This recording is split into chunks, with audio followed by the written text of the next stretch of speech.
Hi, everybody. Hi, everybody. Good morning, good afternoon, wherever you may be calling in from. I'm Edgar Villanueva, the founder and CEO of Decolonizing Wealth Project. Today, I'm speaking to you from New York City, the traditional and unceded territory of the Lenape. In 2018, I hosted our very first Philanthropy So White online event, giving a clear, urgent call to philanthropy. It or we as an industry must fundamentally change its ivory tower culture, what it accepts as acceptable behavior, who it esteems as experts, how it defines success or worthiness and leadership in our sector, and who we choose to fund in order to really walk its talk about equity and to really embody our name, the love of humanity.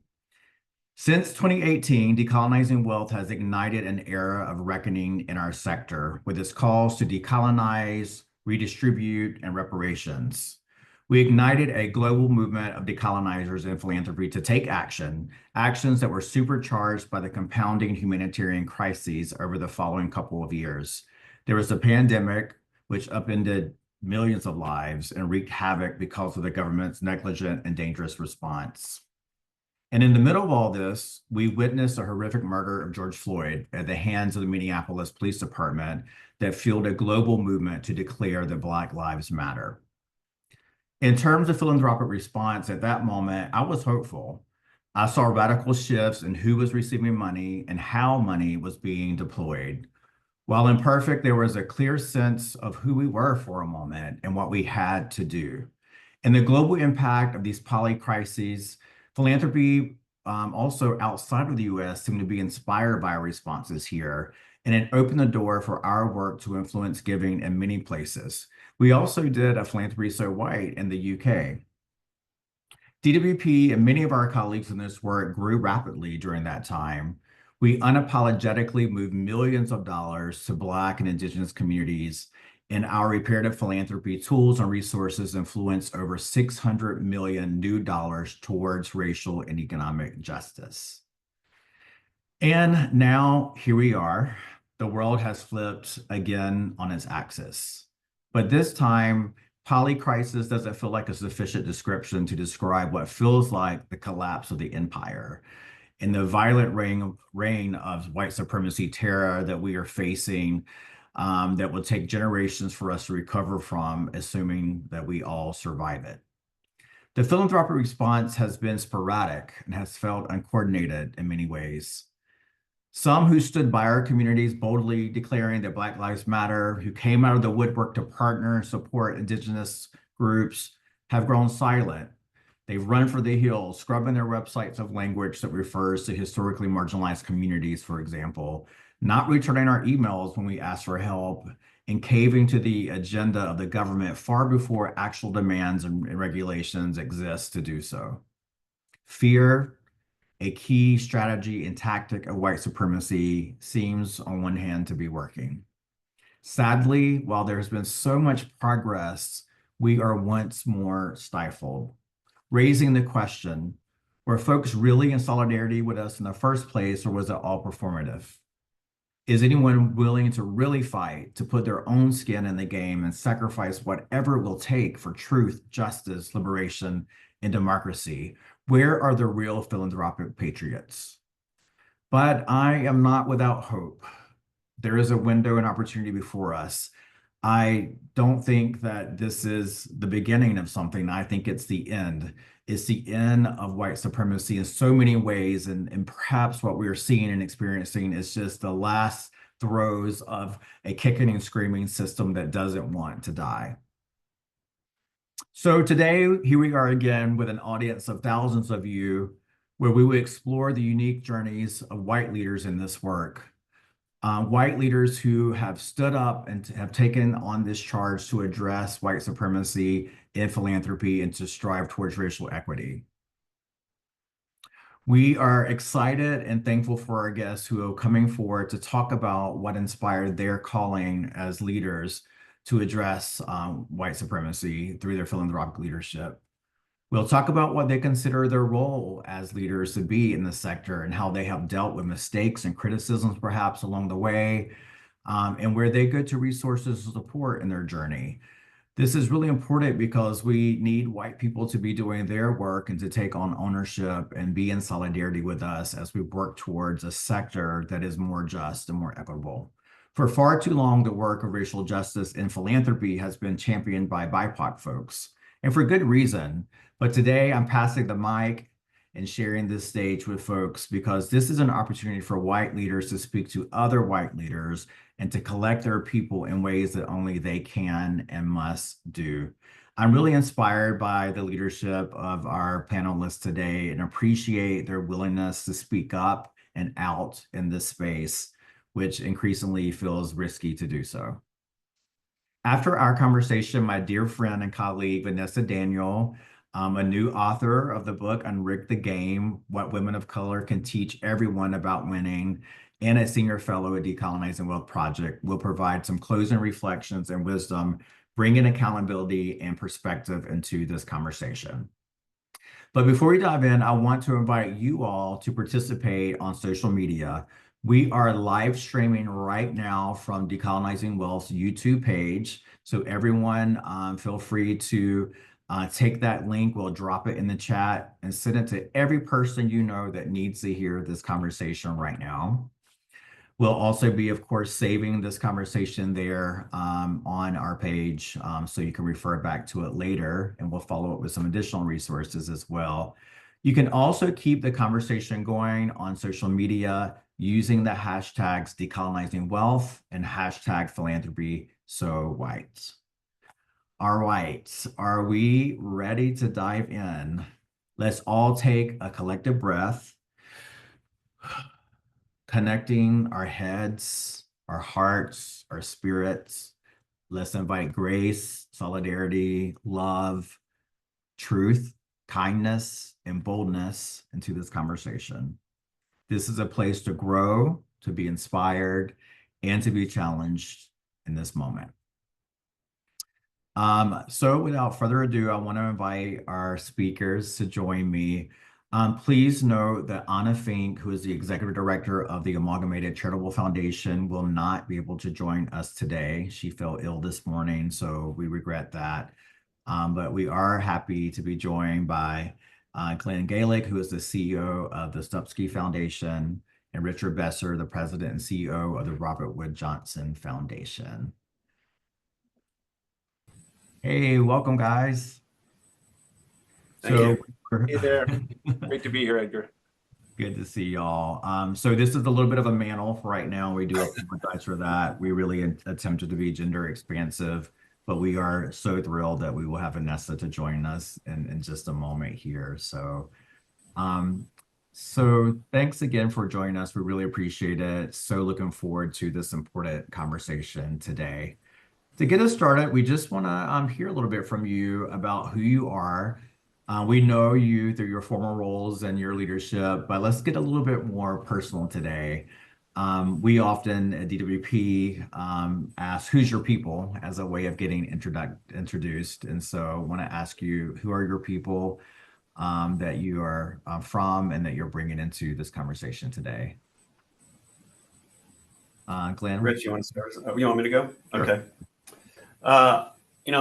I saw this question. I've answered it a few times. And first of all, let me start by saying thank you, Edgar, for inviting me. And Rich, it's really incredible honor to be with both of you today. I've never been on a stage or a virtual stage with the two of you. I've watched you speak and followed your work. And Edgar, your book had such an impact on me. So I just want to acknowledge that. And thank you for having me today. And I hope I can offer something to the conversation. I appreciate this question. I've thought about who are my people, and I think if the question is one around ancestry and elders and otherwise, I am pretty much a fully European guy. I learned recently, actually, through ancestry, that all my life I was told I was part Serbian, but it looks like I'm part Turkish more than anything. And it's interesting how ethnicity and identity get kind of mushed around and swirled around as people move across the globe. My grandfather, who is where my name is from, actually came to the United States illegally through Texas. and he changed his name from Galaich to Galaich to come off as more American. And I found that story really interesting. As I was growing up, my father would tell me when my grandfather was officially made a citizen of the United States, that the judge or whomever was doing the proceedings said, "You were always an American from the day you set foot in here." And there's something about that I find interesting is in this current climate, that this country formally was one that really accepted people both in economic and political refugee status, and he certainly was both.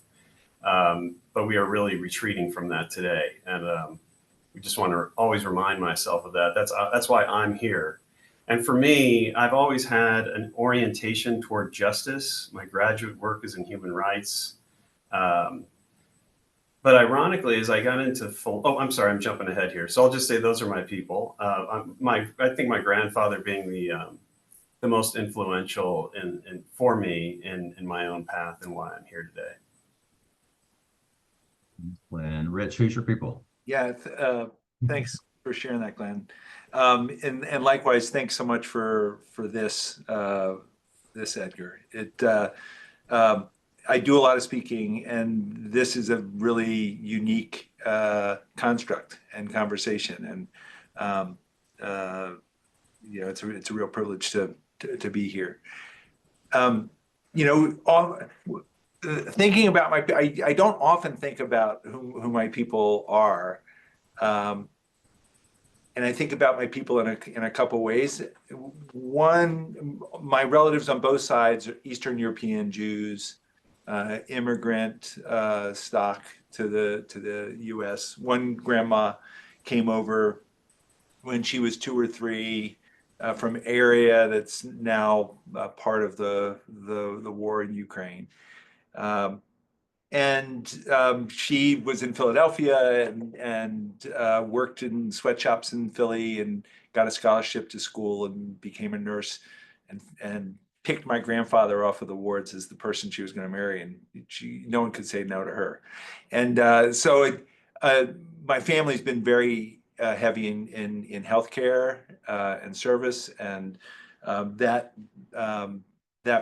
is where my desire, I think, to be in a career where I felt I was helping people became part of it. The other way I think about my people are public health people. I'm very aligned in terms of my worldview on the power of public health to help work towards a better world. And thinking about your introduction to this, so much of that is under threat right now. Absolutely. No, thank you for sharing that. I've really learned in sort of these multiracial spaces where we're having conversations about this, it's really important for us all to be connected to our history, where we come from. And, for white folks who, in America especially, sometimes that's gotten lost as we've all been taking on this identity of being American. We're all something else. We all come from other places, and in many cases, there's a similarity in our cultures and traditions when you look back far enough and kind of see how things were before now. So thank you for sharing that in terms of who you are and coming into this space. I want to ask you both next just a little bit about your journey when it comes to moments in your life where you've had these aha moments, you may want to call them, where you were convicted or politicized to really use your privilege as white men to step up in your leadership and your commitment to be a part of this movement to advance racial equity in the world. Anything you can share there, whatever order you all want to go in? Well, I'll jump in. And I'm going to focus on my time in philanthropy. I've kind of had chapters in my career, all related to public health, but a big chunk in government service, and then in media, and now here at RWJF. and there are three stories that I want to share on that. The first was when I first arrived at the foundation. I'd never worked in philanthropy before. Someone had sent me a book that had just come out, and it was sitting on my desk, and it's called "I Hear My People Singing," and it's an oral history of the historically Black neighborhood here in Princeton, New Jersey. The foundation's located in Princeton, New Jersey. I grew up in Princeton, New Jersey. My parents are here. I left to go to college and came back 40 years later for this job. And there was this book, and I read it, and there were all these people I knew in the book who had grown up in this incredible neighborhood in Princeton that I, growing up, had heard was, oh, that's a dangerous neighborhood. That's a neighborhood you have to be a little careful about safety in.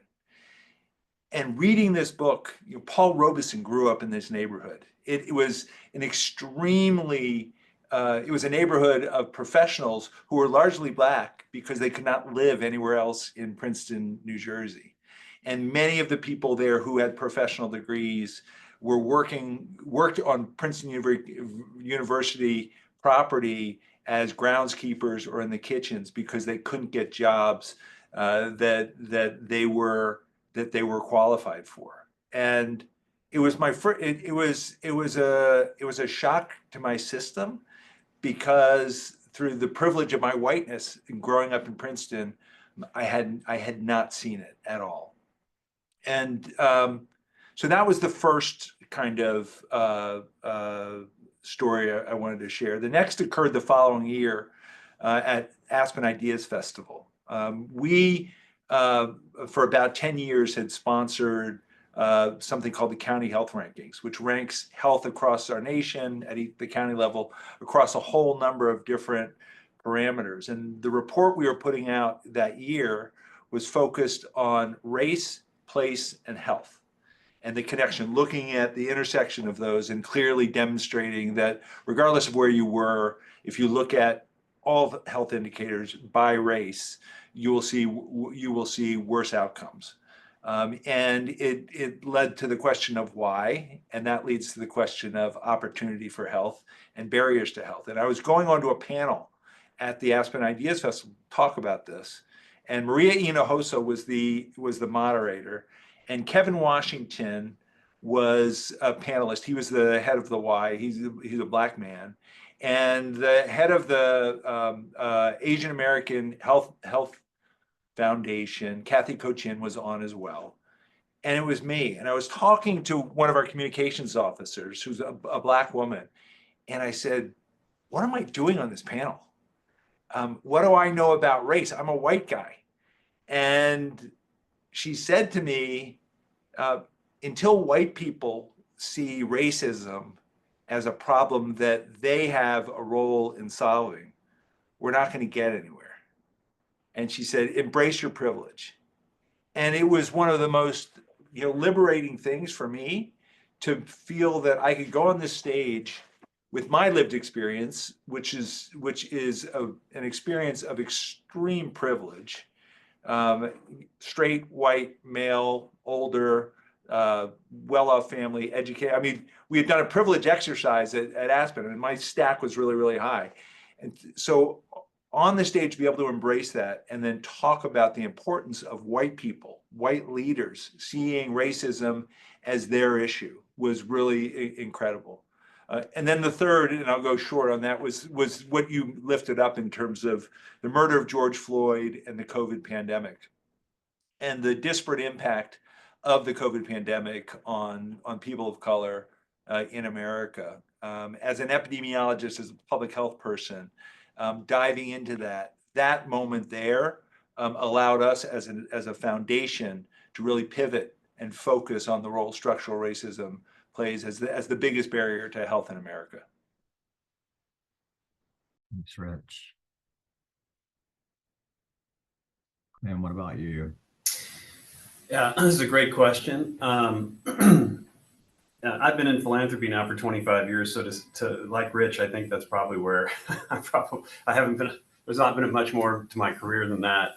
And a critical part of why I think I'm here today is that in the early part of my career, I led a donor network that really was one of the only ones to live through the turn of the century period, the 2000s, where there was just a lot of donor education programs out there, and TPW at the time continued to sustain itself by training individual donors on, how to be so-called strategic in their giving.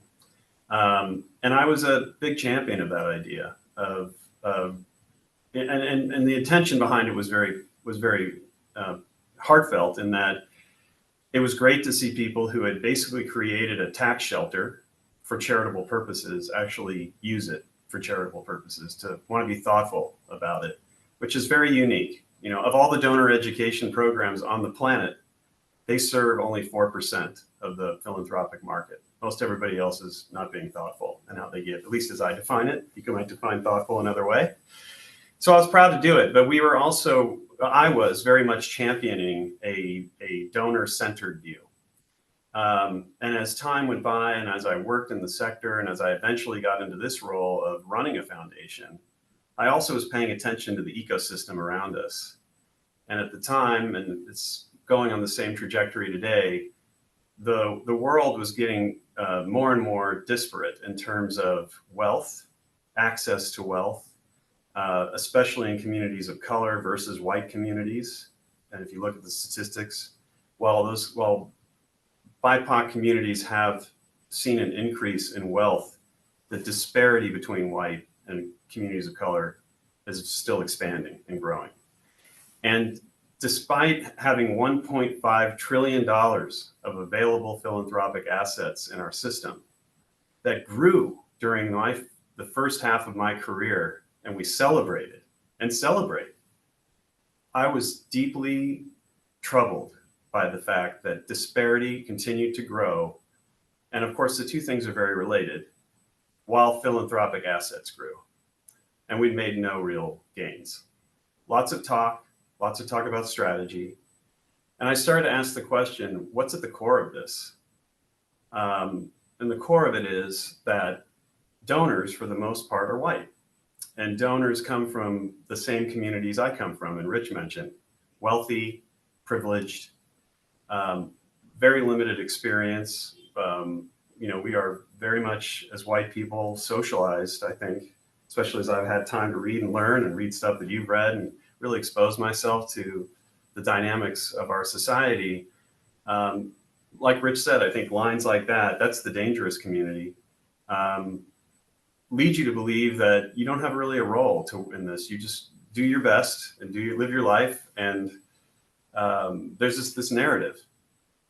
I'm also a big fan of The Matrix. And I felt like I finally got the red pill at some point, which you call my aha moment.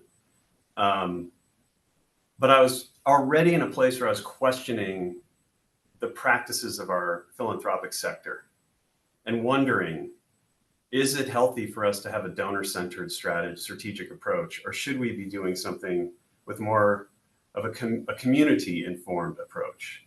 People who are living in these places who really don't get the chance to engage the kind of assets we have here. And of course, your book came out, Edgar, and others at the time, that really started to shake the foundation of my own strong belief in this idea of donor strategy, donor-centered strategy. And, interestingly, Rich, it's so interesting to hear your story, because I too was at a conference, and it was at Stanford. I don't often go to conferences at Stanford, but I was at one.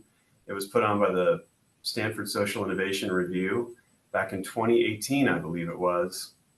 I think I was one of the most of the people in the audience were from nonprofit community-based organizations. I think I was one of only a few foundation leaders there. And the first person to speak was Rashad Robinson. And I felt like he was looking right at me, even though I know he wasn't. I've met him since. I doubt he remembers this. But there was a moment when he looked right over at my table and he said, "We are never going to deal with the situation for Black kids in schools until white people care about them as much as their own." obviously. And it's embarrassing in many ways to hear an obvious statement and to say to you today that that was my aha moment, right? I struggle with that, but it is a reality. It really hit me. And he was followed by 3 leaders of racial justice organizations here in the Bay Area, and they referred to things I had not heard about before. They referred to the nonprofit industrial complex.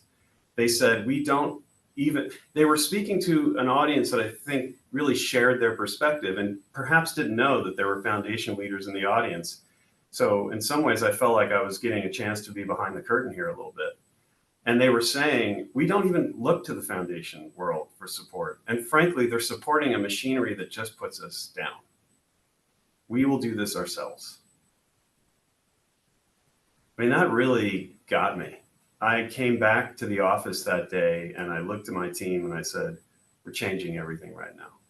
Which if you've worked with me, anyone working with me who hears me say that knows that I do tend to move on a dime. And, you know, so we did. We started in very quickly to shift things, and we can talk more about how that played out. But it does speak to the privilege I have as a white leader. I'm in this role I think in many ways because of that fact. I think I was likely hired to be in this position because partly my experience, but my experience the opportunities come in many ways because of my privilege. And then I have this power position to where I can move things on a dime. And that has come with lots of challenges. The foundation's been through a lot. It is not easy to take actions against a culture, a status quo that very much makes the path easier for you to follow. And I do think that that's a huge challenge. There's a broader thing I'll just say and I'll stop. I do think that's a huge challenge for progressive philanthropy because in a moment like this, I think it's a really clear example. It is so much cheaper and easier and efficient to fund the status quo. It is so much more expensive in so many ways to fund change, to fund progressive change. There are fails, there are losses, there's backlash, there's conflict. And yet through all of it, I wouldn't change a thing that we've been through here. And you know, we've had some wins, we've had losses, and I do feel that moment when I was looking up at Rashad, I felt like that was a challenge I was willing to take. And I'm very glad about it. No, thank you all. I mean, I was just sort of connecting to your stories in a lot of ways, although I came from a very different background, being Indigenous, Native American. I got super politicized about a lot of this through my work in philanthropy, which I started very, very young. But there is just something about being in an industry that is about loving people and doing good in the world, and then getting behind the curtain up close and actually seeing those realities, as you said, Glenn, who has money in the first place to be able to do philanthropy or start foundations, and who makes the decisions and calls the shots inside those institutions and where that money goes. And I think it was pretty early in my career where we had a grantee convening in the foundation where I was working, and I looked around the room and I was like, I'm just with like a bunch of old white guys here, you know, no one from my community that is very, very poor is here receiving money. And that sort of, you know, made me aware of, even inside this industry, we see a lot of those dynamics of white supremacy playing out. So, well, I wanna pivot because there's so many juicy things to discuss based off what's happening in this moment. You know, as I was thinking last night and preparing for this, I remember, oh my God, the fight used to be just about to hire more people of color in philanthropy, and now look at where we are. I was doing some reading this week, and I want to quote my buddy Vuli, who wrote this about the moment we're in, that says, no, this is not a crisis like others. This is not like the AIDS epidemic. It is not like COVID. This is a rapid dismantling of democracy to replace it with an authoritarianism state. This is more akin to Hitler or Mussolini's rise to power. And debating whether the payout rate should increase to 6 or 10% is entirely missing the discussion we should be having.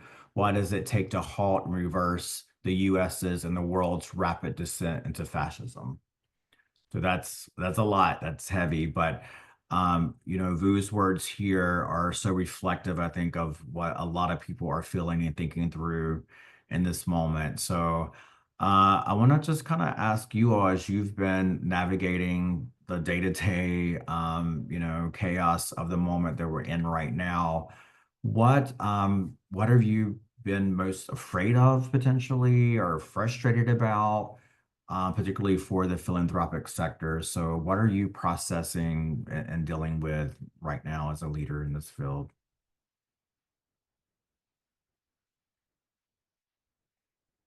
You want to go first on this one? I mean, a lot. Yeah, I mean, one of the things I'm angry about with this administration is that I wake up at 3 o'clock in the morning, every morning thinking about these things you're lifting up. So in addition to what they're doing in the world, they're ruining my sleep. There are a number of ways to come at that question. We, as a foundation, anticipated the election. And had worked on what we would say if the outcome of the election is what occurred. We felt it was extremely important in the wake of the election to let our grantees know that we were leaning in, that our focus on structural racism and connection to health, the focus on dismantling structural racism was going to remain our focus, our commitment to equity, diversity, and inclusion as our way of operating was going to continue and going to mature. Our focus on equity as a goal for our work and our way of being was going to continue. And we have been very vocal about that since the election, and will continue to do so. We have a set of guiding principles, and every single one of our guiding principles is under assault at this time. One is about data and evidence that's openly debated, and the importance of truth and fact and science. Another is about treating people with fairness and respect. Another is about diversity and inclusion. Equity is the overarching umbrella. And then the last is that we speak out for what we believe. And, I keep looking back at those principles, and they're holding me in a good position for this moment. And so I'm greatly concerned. You framed it up at the beginning. We were, as a foundation, we were not focused on issues of racial equity and health until 2020. And it was really a catalytic moment for us, COVID and murder of George Floyd and this national movement. And we started to do some funding around community power. We were doing some funding around reproductive justice. And there were two leaders in the racial justice movement. When I said, we're going to be funding, they said, great, how long are you here for? And I said, we're here for the long term. But as I said it, I couldn't guarantee it because there was a lot more work to do at our board level in engaging our trustees and making sure that they were learning and moving forward as I was. Work to do with our staff to make sure everyone was on board and we were moving forward. But over those next 4 years to today's moment, we did that work, and we have a board.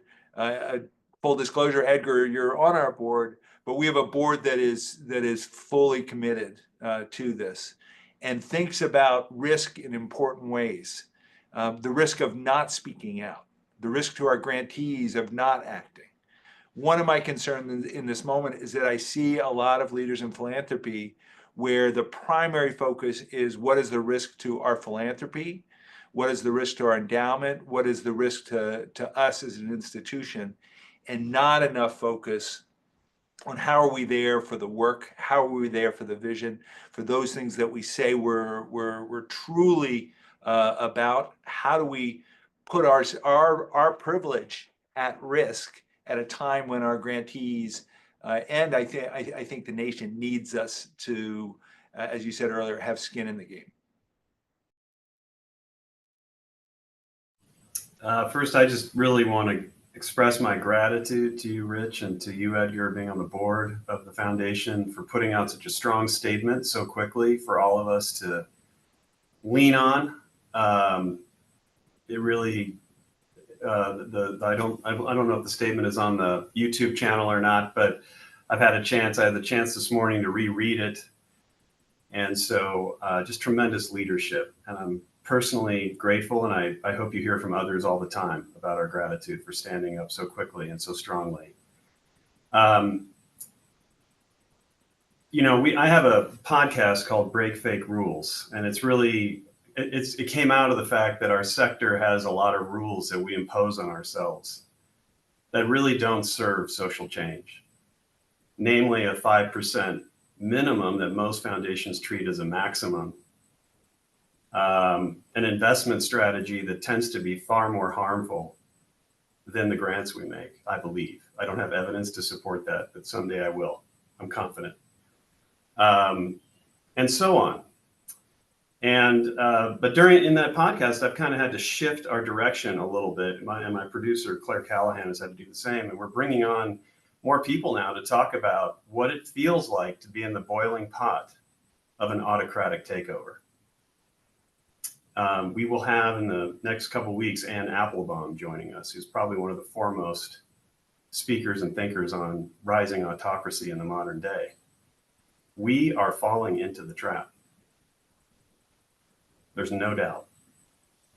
And one of the very powerful weapons, Edgar, you got one right there. Fear is a big one.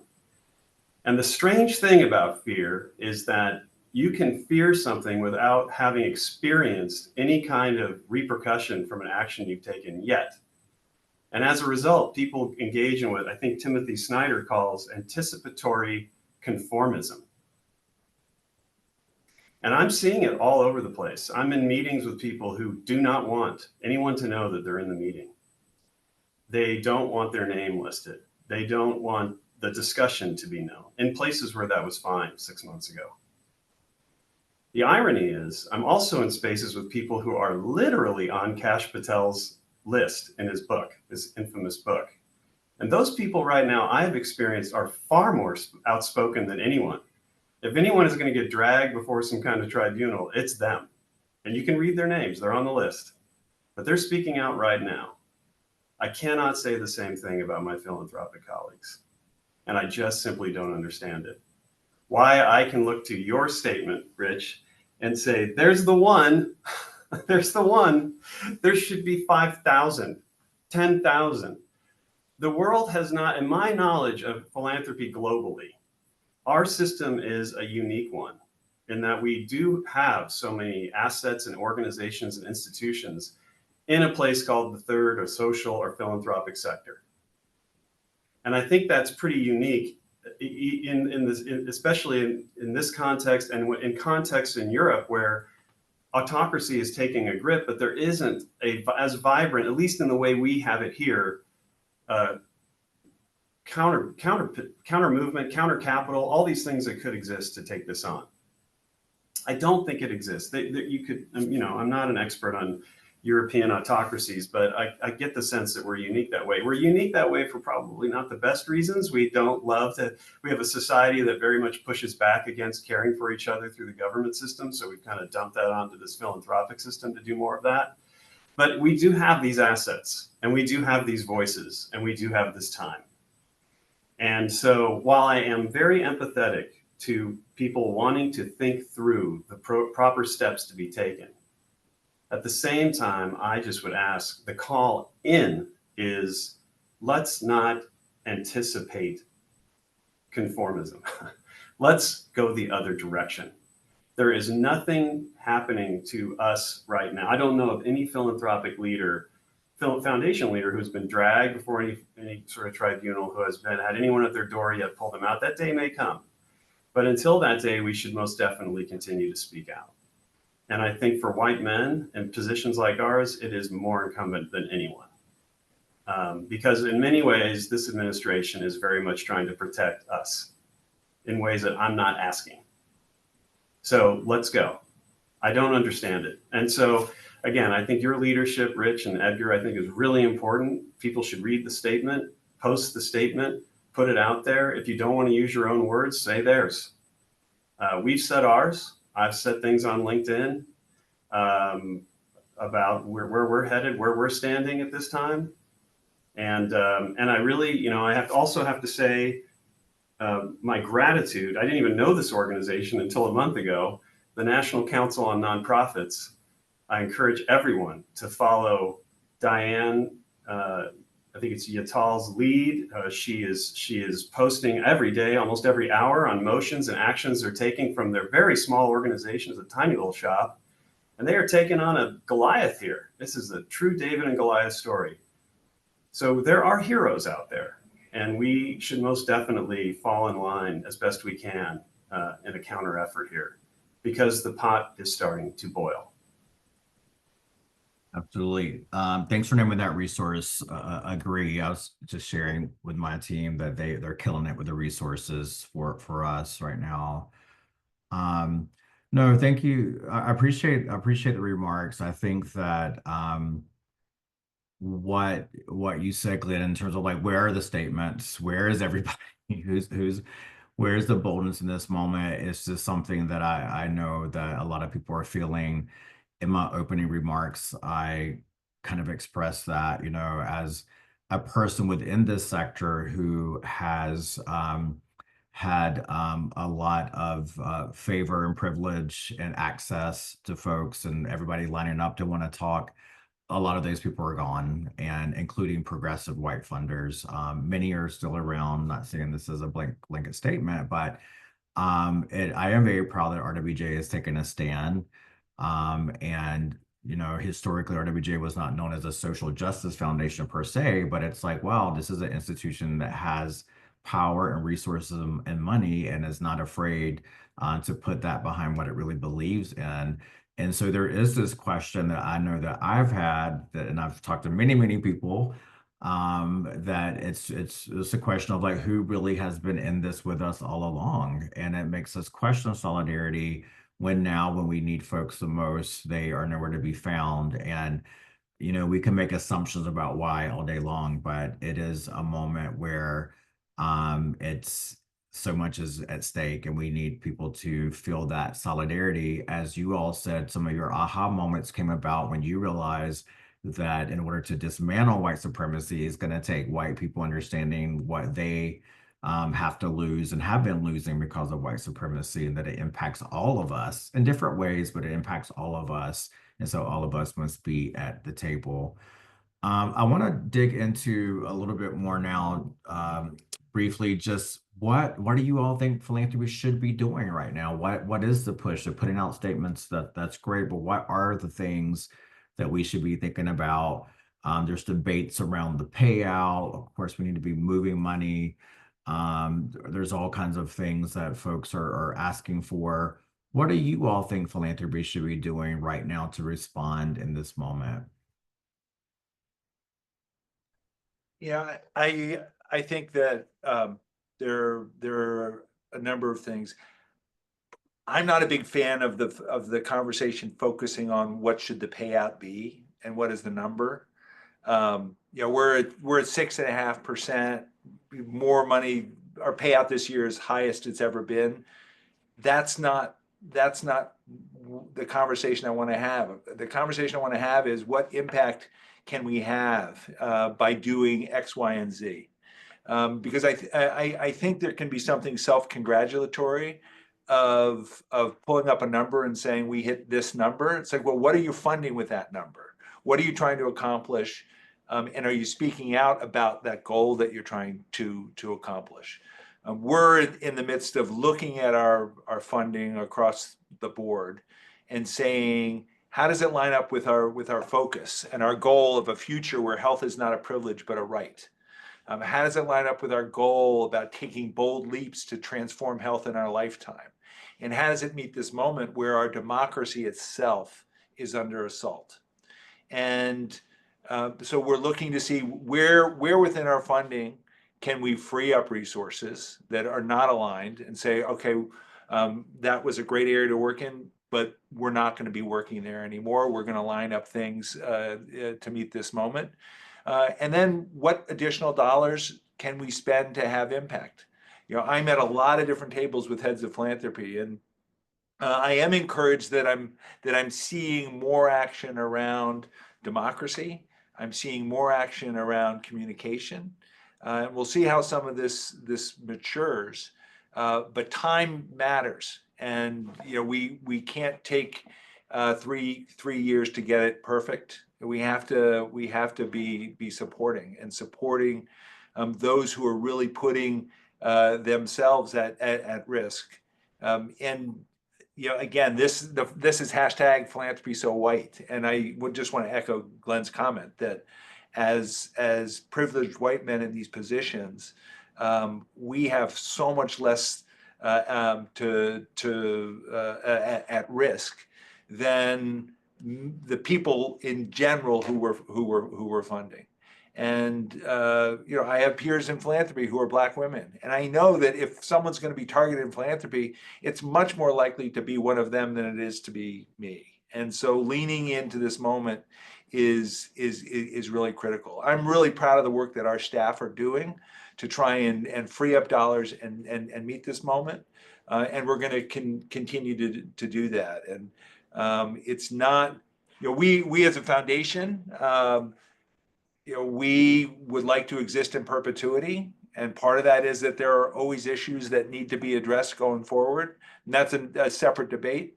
But if this administration were to change the rules so payout goes up to 20%, there's a lot of good we could do over the next 5 years as we're spending down our endowment.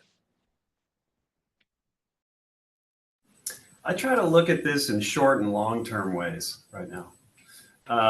In the long term, and I try to break it up into kind of 3 buckets using those 2. So just right there, I created a complex matrix. But first I think about voice, I think about assets, and I think about networks. And so first I'd ask, what are you saying in the short term? And what are you saying about the long term as a foundation? So in the short term, if you're silent, how are you setting up the long-term conversation about this fight for racial justice and equity? So I think there's a way to be vocal in the short term and a way to keep your voice also focused on long-term objectives. So I'll play that same dynamic out. If you think about assets, so I agree with you, Rich. I don't think it's good to get, and I'm probably if people follow me, they'll be stunned to hear what I'm about to say. I don't think it is about talking about percentages. I don't think that's particularly useful. We are a spend down. Our time is short. We'll be done in a couple of years. And in a moment like this, I really can't go out and say, we're going to do this much more, because we've got very little left to give. And we're pretty committed already. But what I would say, the question I asked, in fact, I posed this to John Palfrey of the MacArthur Foundation just this morning on LinkedIn. He was very generously having a conversation with many of us on LinkedIn this morning. And they are out there speaking in percentages. And I basically went back to him and said, the question we ask ourselves all the time, and I think I would encourage every foundation to do this, is to ask, why in this moment is it more important for us to hold on to these assets than the frontline organizations that need it? And there are reasons to. So that's not a rhetorical question. I'm actually encouraging leaders of foundations, and especially trustees, who I don't know how many are on this call right now, but trustees need to show up these days more than ever. And I know they like to hide out behind curtains, but now's the time. And ask that question, as you look out right now, why is it more important for you to hold on to these assets than the organizations on the front lines? And again, I'm saying, have an honest conversation with yourself. Because I'm sure if you answer it honestly, you're going to have to say, okay, I'll do more. But you might also say, I don't want to yet, or I have other things that I want to focus on. And that's, in my opinion, fine. But ultimately ask yourself, are you being, and I'm speaking to trustees, are you being the best steward of public assets you can be in this moment? Are you taking the public's lead in this moment? Or are you leaning more toward what you need? And that's a tough one. Those are tough questions to ask. And it ties very much into the theme of what we're talking about. If you are a trustee, you are most likely white and privileged. And in this moment, as you are facing and experiencing a crisis, even if you're a white progressive, perhaps even more so, are you making decisions with the public's interest in mind when you make them for this foundation, or are you making them in your own interest? And that, I think, could change the game, because if you are answering honestly that I want to be more engaged in what the community wants, then it speaks to your short-term objectives and it speaks to your long-term objectives. And the community is, I'm pretty sure, going to tell you, sorry to go to percentages here, but it's the easy metric. I think the community is going to tell you, in this moment, it would be great if you could put out more than 5 cents on every dollar. That'd be cool. I don't think anyone is going to come back to you in any community right now and say, all we need is 5%. That'll work great. So I think that, in effect, drives the conversation. Are you being responsive to a public that's counting on you to steward public assets in their name? That's it.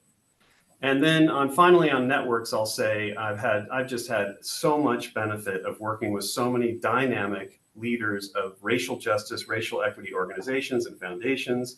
I know, Rich, you mentioned this. We have this incredible access to amazing people in moments like this. And I think people are sincerely struggling. And so I'm not judging anyone. I really am not. It's a struggle to figure out that dynamic between short and long-term action. What do we do right now? And what do we do in the long term? In my opinion, stay the course on the long term. This is going to go, I hope this goes. Edgar, you started the conversation by saying, we'll get through. I hope so too.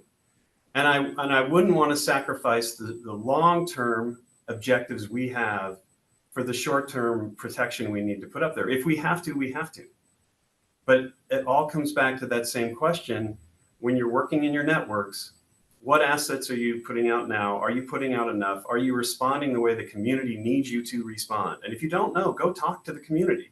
Find out. And are you acting in the long term as well? It's complicated. That's a complicated idea. That's a dynamic that's very hard to lead through. But it's what we're being asked to do. So let's go. Let's do it.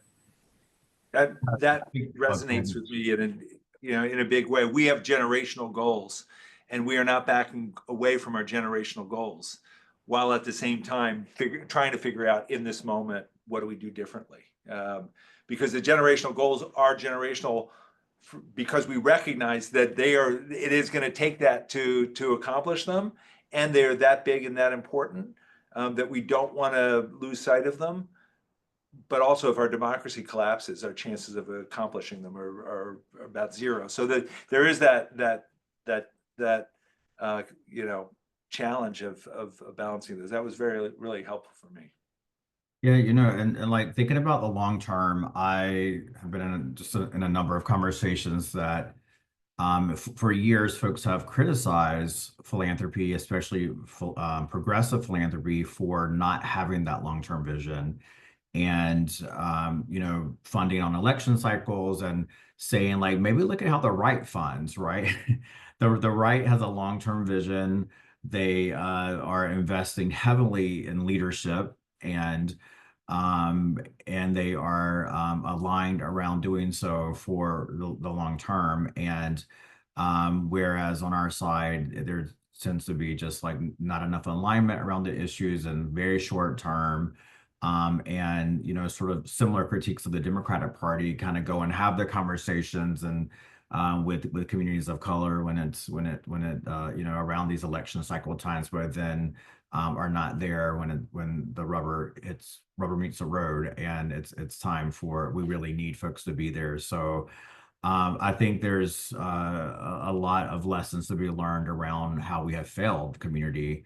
And in this time, it is a time where I think that we can, try to right some of those wrongs by funding in a different way. Um, a couple of thoughts here, and I just want to say, and then I want to tee you guys up for sort of the final question here before we invite Vanessa. I want you to be thinking about, how we can, what's the call to action for folks here. But, I've been hearing just I think we don't have to ask community. People have been putting this out there. There is a cry for resources to move as much money as possible right now that the rainy day is here. And there are many things in place where, lots of infrastructure that has been built among BIPOC-led groups and organizations to partner with big philanthropy to get resources out to our communities. The pandemic demonstrated that that was an effective way, but we need to get resources to folks as soon as possible, and especially groups that have demonstrated that they know how to win. They know how to lead us through this and get us through this. The second that I've been hearing about and thinking about myself is just like, what is the role of philanthropy and those, especially with a lot of privilege and power, and taking the brunt of the hit potentially around some of these legal battles. And that speaks to our being so risk averse as a sector, right? If we come together around that 1.5 trillion, as you said, Glenn, there's a lot of money and a lot of power here, and we may need to think about a legal strategy to fight back. And using our power to protect those that they will come after potentially. But is there a millionaire or a billionaire or a foundation that's willing to say, no, we're going to fight this. We will stand up and we will take a legal strategy. There's a lot of fear there, and knowing that some folks or a group of folks will be willing to take that on would alleviate a lot of stress and fear, I think, in our communities. So there's a couple of things. There's a whole list I have here, but just wondering if you have any quick responses to any of those thoughts before we move to the final question for you for now.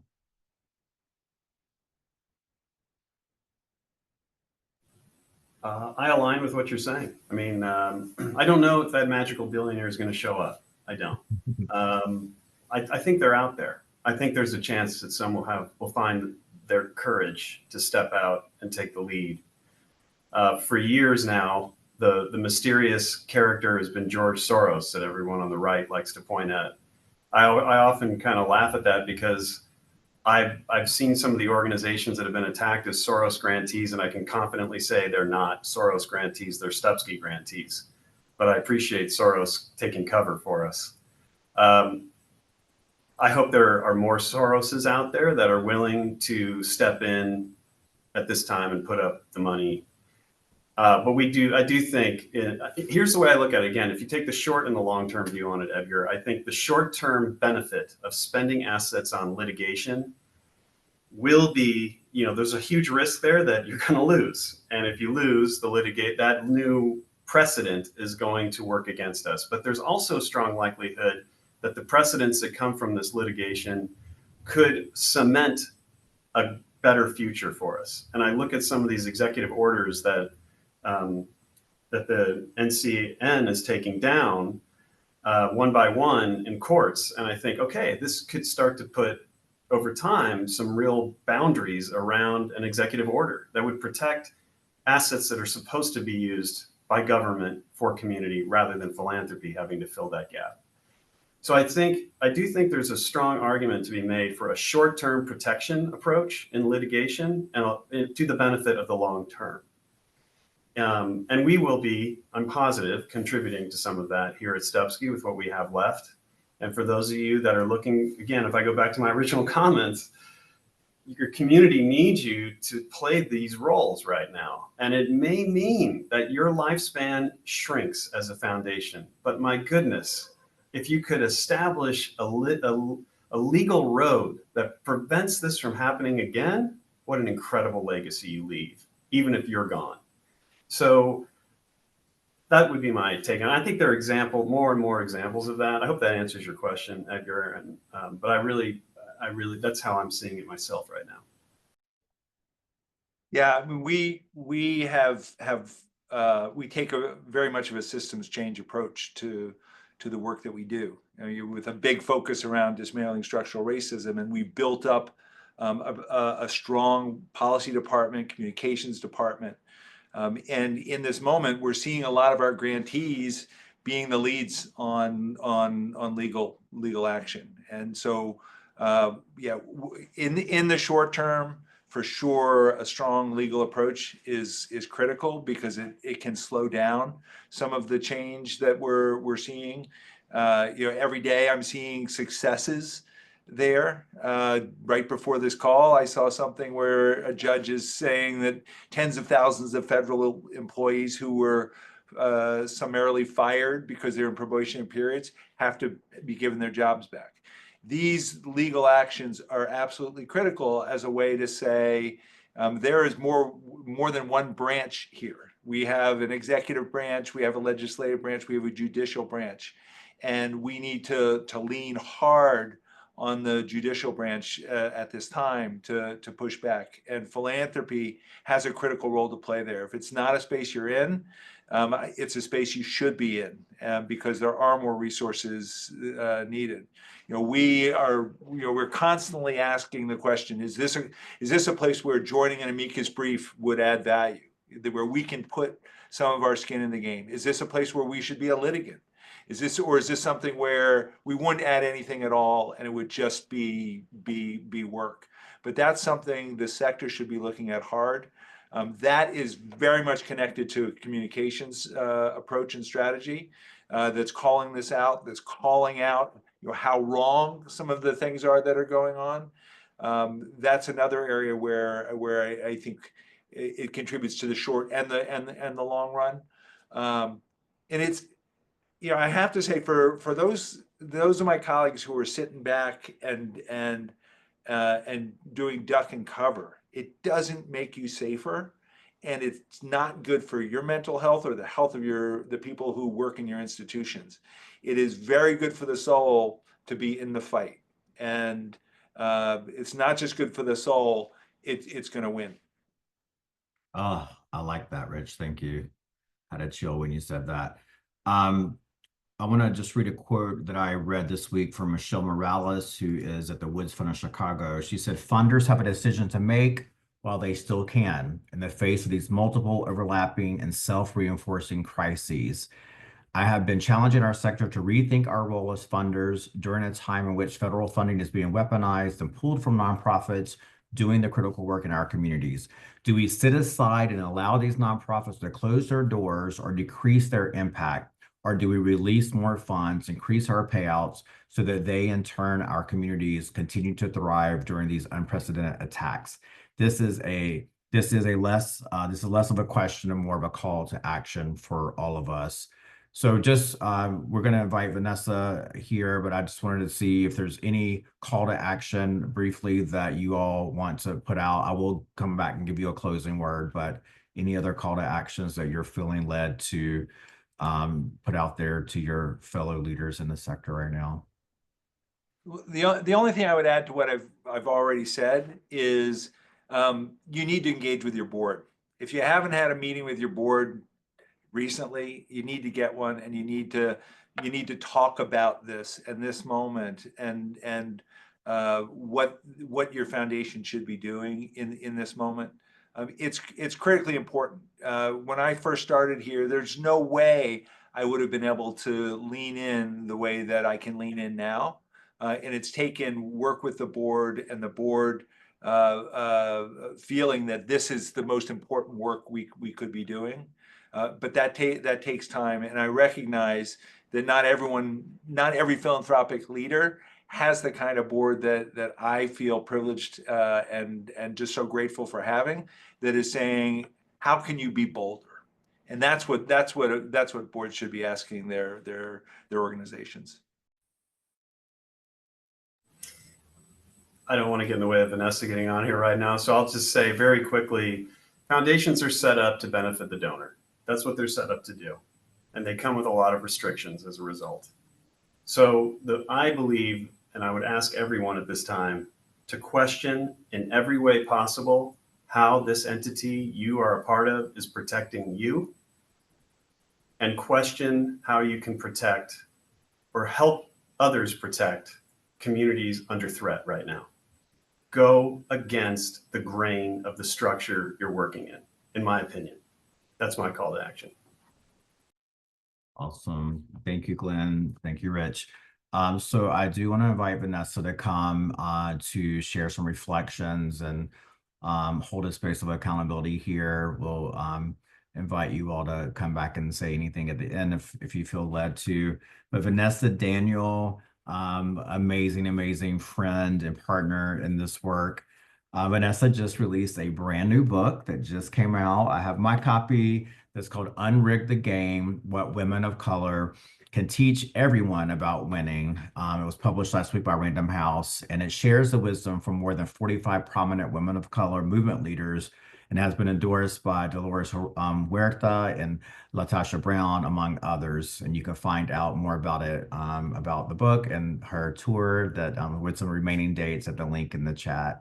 And so Vanessa also has been a senior fellow at Decolonizing Wealth Project. And just thank you, Vanessa, for what you're doing. And we would love to hear from you now. Thank you.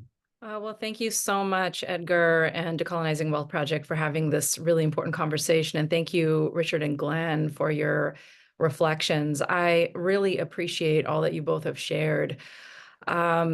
You know, I wanted to talk about this point of risk that you both raised and what constitutes risk, how we're calibrating it. I appreciate your acknowledgement that as two white men, you have less risk than even other people of color that are in philanthropy. And, you know, I do think that it makes sense. White men led the way of us getting into this mess as a country. And so it makes sense that white men are doing some heavy lifting to help everyone who's being affected. So I appreciate you both for acknowledging that. You know, the critique that you offered, Richard, about, you know, people are worried about the risk to their endowments versus the, you know, understanding kind of the risk to the communities are under right now. And to put the idea of risk in context for folks who have so much privilege at a time when the nation really needs folks to step up. I think that that's really important. And this idea about, I want to push back a little bit on this idea that it's cheaper and easier and more efficient to fund the status quo, and it's expensive to fund outside of that. And I want to urge us to just recalibrate our idea of cost, because for years and years and years, people have been saying philanthropy, general support, multi-year, fund grassroots organizing. It's still only funded at 3%. Fund people of color, still only funded at less than 10%. Fund work that's led by women, also less than 10%. And it is, so I would say that it is extremely costly. And right now, it is costing us our democracy. The status quo of philanthropy is costing us our democracy, or the hope of democracy in this country. So, and then I also really appreciate your point, Rich, about just the risk that's not only to the bottom line or to, you know, legal status, but the risk to our souls. And I think that we need to sit with that. And we all have to be able to look ourselves in the mirror and look our kids in the eye and understand about whether we operated from courage or from cowardice in this moment. I want to pick up on the piece around payouts that both of you raised. And Glenn, I love the question you posed. Why is it more important for us to hang on to these resources than sharing them with communities? And what would communities say if you said, is it a good idea to give 5 cents more on the dollar? And what is it about, the clinging to that? I think that's really important. And letting go of that clinging is actually part of the liberation and the coming of people who are in privilege and in proximity to money back into greater alignment with their humanity. But, you know, this conversation about payouts, I really just want to say, tinkering around payouts is the equivalent of painting the bathroom while the house is burning. Like, there needs to be an opening of the floodgates of resources right now that asks the question, not what is calibrated to some strategy that is conceptualized in a thimble, but like, what is it going to take to beat a fascist threat and to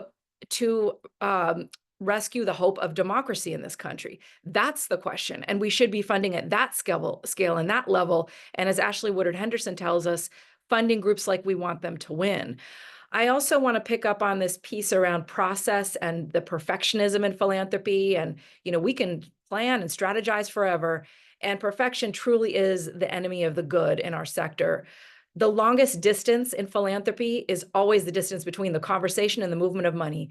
And as you both have noted, we do not have time to engage in that. We can be strategic and also nimble and also proactive in this moment. This last piece around, Glenn, you mentioned voice, assets, and network. I really liked how you laid those out because it expands the idea of where privilege and access sits beyond just dollars, right? So donors can influence political figures. Donors can have a voice and a megaphone in rooms that grassroots communities are never going to get into. So I really love that you're surfacing the many facets of power and privilege that can be leveraged and used in this moment. And then this idea of anticipatory conformism. So you're absolutely right to challenge this obeying in advance. And there's so much about this moment that is really about how well we are going to be able to walk with our fear. And that is a question, and that is the muscle of how to walk with fear with backbone and integrity instead of cowardice and timidity is huge. It's something we all need to be working on.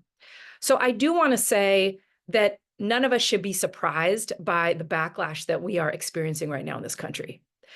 Emancipation was followed by Jim Crow. Civil rights was followed by COINTELPRO and mass incarceration.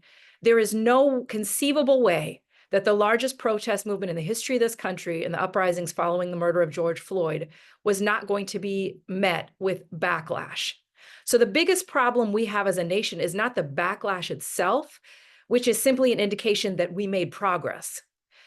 The problem is that each time there's a backlash in this country, there's a swath of liberals, mostly white liberals, who deal with it by making concessions that throw other people under the bus in an attempt to appease, whether it's appeasing the Confederates, the Bull Connors, the Trumps of the world. It has never worked. It has always cost all of us.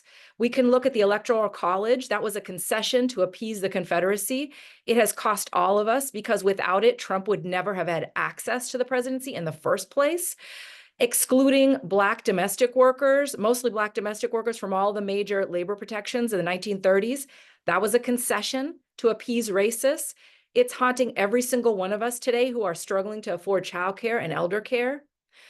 The cost of making concessions to appease Trumpers and Nazis in this moment is extraordinarily high. The price is allowing this country to plummet into fascism. And this is not a price that we can afford to pay. We must have the backbone to not make the same mistake of appeasement. And what that comes down to is stance. What is our stance? Now, here's the hard truth for philanthropy. And I think both of you are speaking to this and encouraging people to get into a better stance. But here's the hard truth.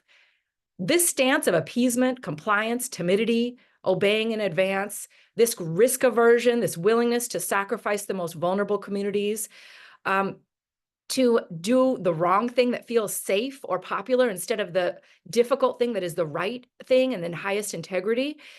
This is absolutely the dominant stance in philanthropy. This is the norm. This is true even on a good day, much less on a serious day like this one. So the first and foremost thing that each of us working in this sector need to do is shift out of that stance, shift our mindset from cowardice to bravery. Now, how do we do that?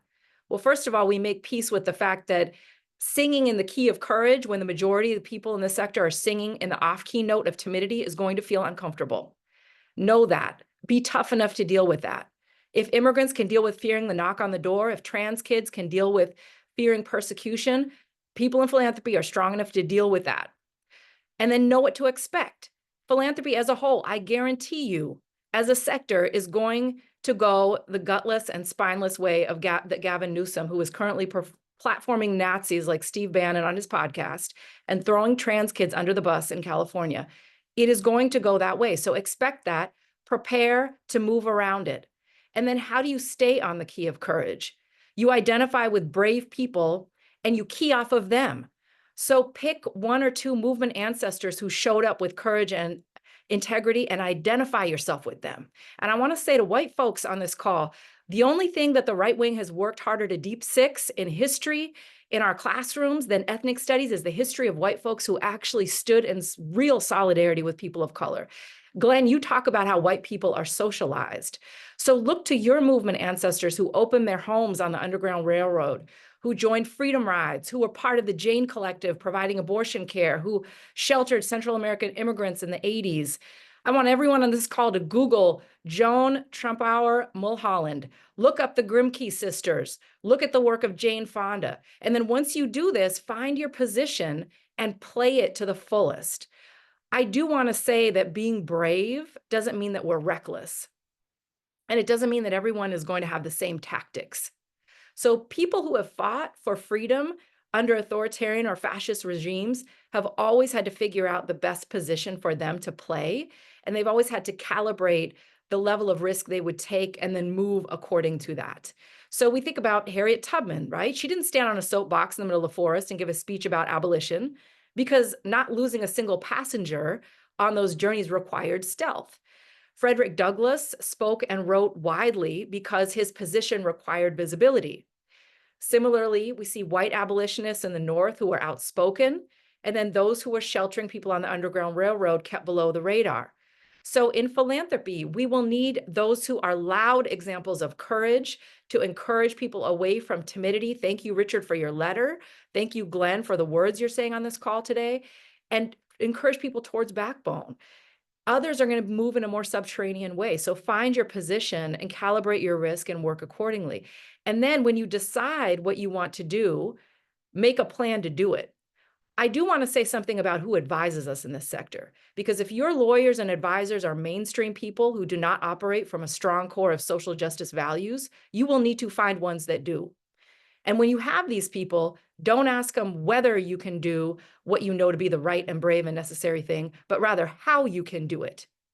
Ask them to help you find a way how to do it. And know that there may come a time when you decide that the moral risk of not doing the right thing outweighs the financial and legal risk of not doing it. There were good-hearted people of means who paid for trans people to have health care before it was legal, for abortion care prior to Roe, for land protections before any government regulations against drilling existed. There will come a time when we all need to ask not just what the risk is of doing the right thing, but what the risk is of not doing it, not only to the hope of democracy, but as Richard says, to our souls.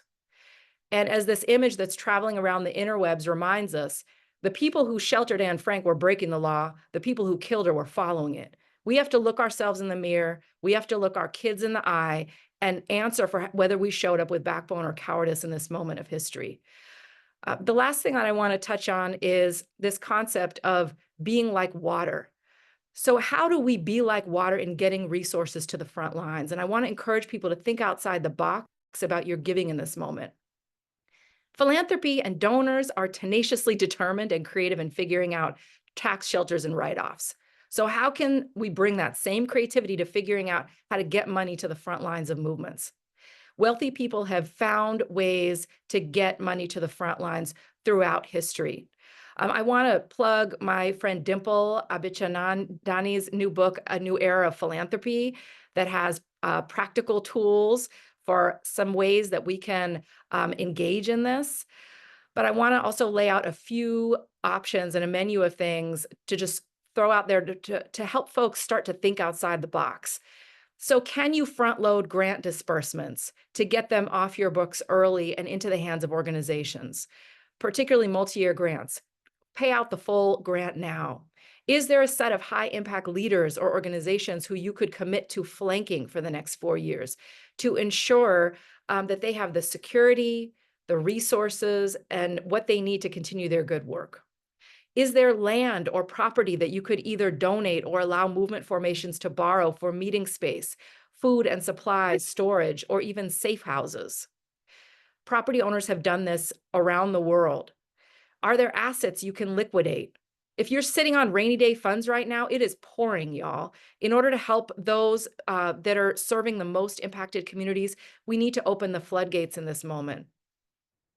Seek out those who are protecting undocumented immigrants, transgender people, pregnant people seeking abortion. Can you use your network and political influence with elected officials to jam the gears of authoritarian policies and regulations? Can you give a no-cost loan or PRI to a movement organization that's reconfiguring as an LLC? Can you fund grassroots organizing? And the thing I want to say about this is that our power to fight fascism ultimately is fueled by money, but it doesn't come from money, it comes from people. And it's directly proportionate to our ability to organize regular people at scale for long enough to shift systems and to regain the power to govern. We don't have a problem in this country with people agreeing with us. The majority of this country is with us on everything from abortion access to addressing climate justice to gun control. We also don't have a problem attracting people. We have had the largest protest movements in this country in the last 10 years that we have seen in the history of this nation. What we have is a retention problem. What we have is a conversion problem. We have not been able to convert these flashpoint moments like the Women's March, like the uprisings following the murder of George Floyd, into sustained engagement. And part of that is because philanthropy is not funding organizing. 3% funding of organizing gets us exactly what we're seeing right now. We need to open the floodgates to supporting people who are doing grassroots organizing led by the most impacted communities on the ground. This is one of the most important things that any of us could be funding in this moment. I want to end by just saying that if, in any and everything that we're doing, let's take our direction from those leaders and organizations with a demonstrated track record of delivering change for frontline communities and who those communities trust the most. Okay, I'm not a lawyer. This is not legal advice. But this is just my reminder to everyone that people with resources and creativity have always found a way, and we can all of us find ours. We can do this. So thank you all so much. Vanessa, thank you. That was the word that we all needed for the day, and just appreciate your years and years and years of work in this sector to move resources, but to just modeling that and always holding us accountable to do better. And so thank you. So powerful. We will be sharing this, y'all, because we need to listen to that 3 times. 3 times to get and more to really soak in the challenge today. So thank you for also just giving me very tangible things that people can take from this call to do. And so we are left without excuse to take action. There is a way to be creative to step up our support in this moment. We are moving toward a close. I do want to ask Rich or Glen if there's any final just words you want to say before I wrap us up here. All good. Okay. I know that's difficult to follow. And we love when Vanessa has the last word. So thank you.